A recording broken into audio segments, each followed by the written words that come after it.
नमस्कार, बहुत स्वागत है आपका। आप देख रहे हैं ग्रांड ज्योतिष सीक्रेट। सावन के महीने में भगवान शिव पर गंगा जल के साथ बेलपत्र चढ़ाने का विधान है और शिव पूजन में बेलपत्र का विशेष महत्व है।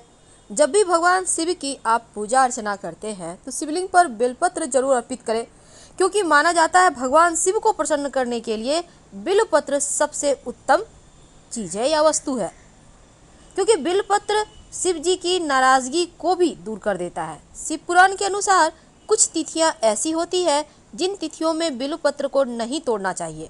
उन तिथियों में सोमवार का भी दिन है, यानी सोमवार के दिन आप बेलपत्र भूल कर भी ना तोड़ें, चाहे वो सावन का महीना हो या पूरे साल का कोई भी महीना हो। हालांकि सावन के महीने में भगवान शिव को ताजे बेलपत्र अर्पित करने के लिए लोग सोमवार को ही तोड़ लेते हैं, लेकिन यह गलत है। आप रविवार को बेलपत्र तोड़कर रख ले और सोमवार के दिन शिव जी पर अर्पित करें। तो बेलपत्र के बारे में पुराणों में क्या कहा गया है, क्या वर्णन आता है, चलिए जानते हैं विस्तार से।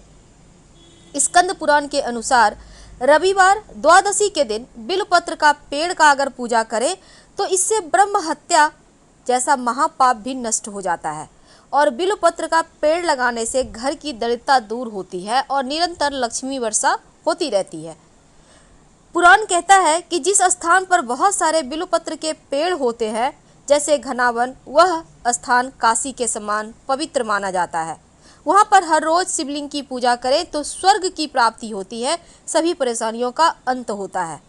शास्त्र तो ये भी कहता है कि अगर आपके पास शिवलिंग पर चढ़ाने के लिए बेलपत्र नहीं है तो आप मंदिर से ही दूसरों के चढ़ाए हुए बेलपत्र को उठाकर धो ले और फिर उसको भगवान शिव पर अर्पित कर दे तो वह उतना ही पूजनीय माना जाएगा। साथ ही बेलपत्र 6 महीने तक बासी नहीं होता है। तो किन तिथियों में बेलपत्र को नहीं तोड़ना चाहिए?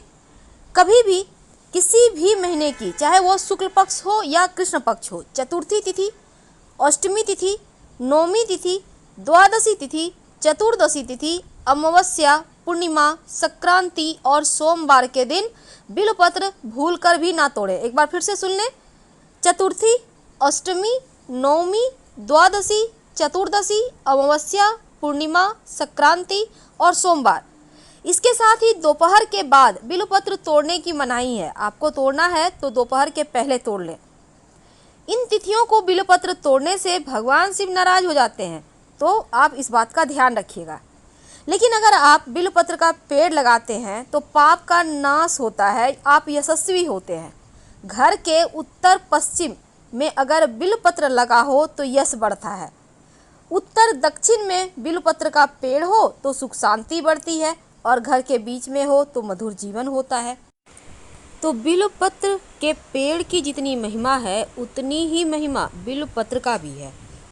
बेलपत्र सिर्फ पूजा पाठ ही नहीं बल्कि आयुर्वेद में भी इसका बहुत महत्व है, क्योंकि इसमें औषधीय गुण है। भगवान शिव को जो चीज़ें सबसे प्रिय है बेलपत्र, उन बेलपत्र की महिमा के बारे में हमने आपको बताया। लेकिन आज हम जानते हैं उनसे जुड़े कुछ नुस्खे, कुछ टोटके। अगर बुखार ना उतर रहा हो तो बेलपत्र की पत्तियों का काढ़ा बनाकर अगर दिया जाए तो बुखार उतर जाता है। अगर मधुमक्खी, बर्रे, ततैया काट ले तो उस स्थान पर बेलपत्र के पत्तों का रस डालें तो राहत मिलती है।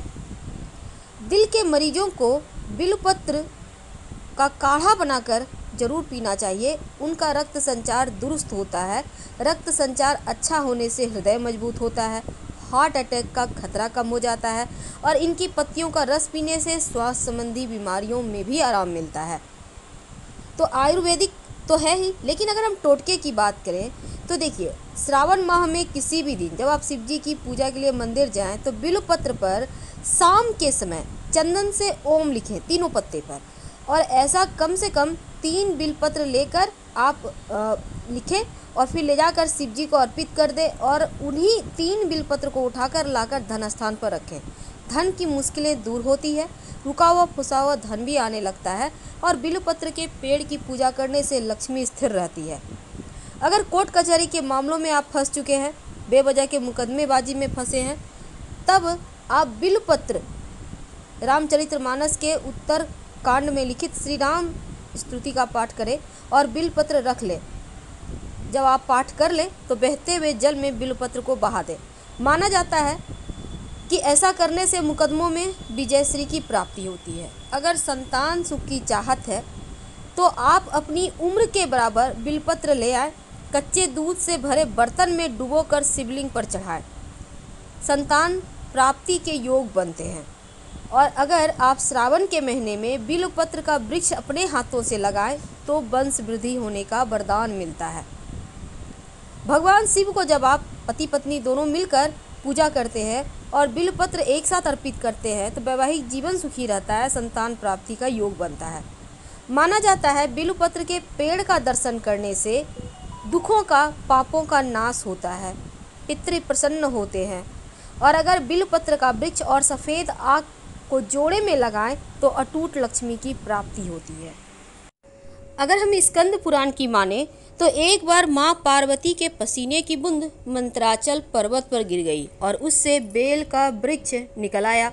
अब चूंकि माँ पार्वती के पसीने से बेल के पेड़ का उद्भव हुआ, इसलिए इसमें माता पार्वती के सभी रूप बसते हैं। और वे पेड़ की जड़ में गिरजा के स्वरूप में, इनके तनों में महेश्वरी के स्वरूप में, शाखाओं में दक्षिणायनी और पत्तियों में पार्वती के रूप में रहती हैं। फलों में कात्यायनी स्वरूप और फूलों में गौरी स्वरूप में निवास करती हैं। इन सभी रूपों के अलावा माँ लक्ष्मी का रूप समस्त वृक्ष में निवास करता है। तो बिल्वपत्र में माँ पार्वती का प्रतिबिंब होने के कारण इसे भगवान शिव पर चढ़ाया जाता है और भगवान शिव पर बिल्वपत्र चढ़ाने से वे प्रसन्न होते हैं, भक्त की मनोकामनाओं को पूर्ण करते हैं। जो व्यक्ति किसी तीर्थ स्थान पर नहीं जा सकता, अगर वह श्रावण मास में बिल्वपत्र के पेड़ के मूल भाग की पूजा करके उसमें जल अर्पित करे तो उसे समस्त तीर्थों के दर्शन का पुण्य फल प्राप्त होता है। वैसे मान्यता है कि 4 पत्तियों वाला बिल्वपत्र बहुत चमत्कारिक होता है।